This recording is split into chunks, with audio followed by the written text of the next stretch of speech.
De nos jours, la valorisation des matières minérales, des terres excavées, des sédiments, des argiles, des sous- et coproduits industriels se positionne de plus en plus comme une solution pertinente afin de réduire l'empreinte carbone du secteur de la construction vis-à-vis de la problématique climat.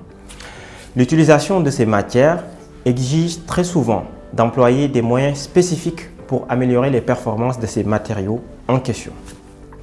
Parmi ces outils, il y a le traitement par calcination flash qui présente de multiples avantages et un principe innovant basé sur une faible consommation d'énergie et que l'on va vous présenter.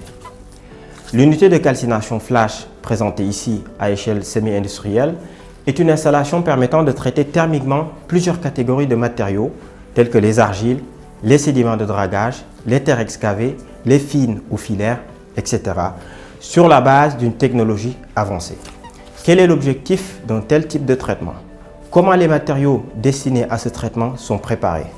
Quel est le résultat visé et l'efficience du process? Voilà quelques questions auxquelles nous allons essayer de répondre.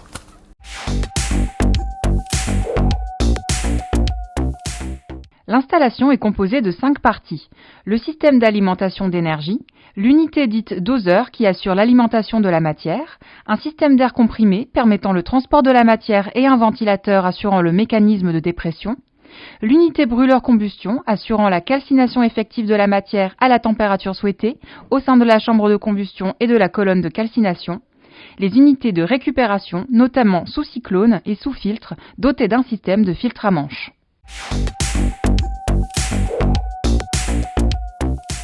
La première étape consiste à préparer le matériau dans un état sec. Il est broyé finement comme montré ici. Il faudra s'assurer à minima que l'on ait un D90 autour de 40 micromètres. Bien entendu, le choix du matériau sera aussi à faire en amont en tenant compte de certaines des caractéristiques physico-chimiques bien déterminées. La seconde étape est l'approvisionnement de la matière dans le doseur. Le matériau est alors transporté dans un premier temps grâce à une vis sans fin à l'intérieur du doseur, puis par un système d'air comprimé.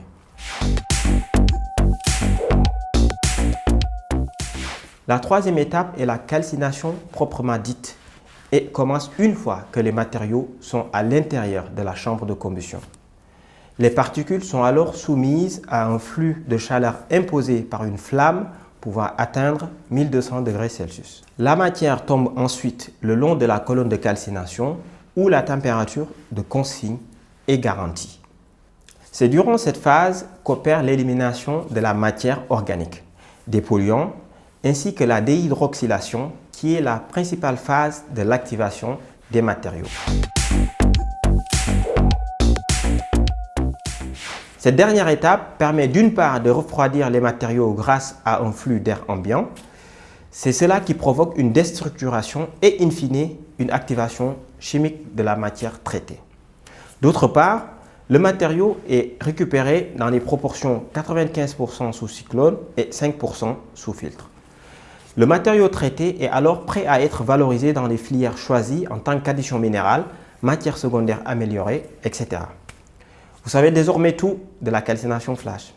Voici un exemple supplémentaire des essais que nous réalisons à l'IMT Nord-Europe sur les matières minérales, permettant de produire des matériaux innovants et performants pour la construction.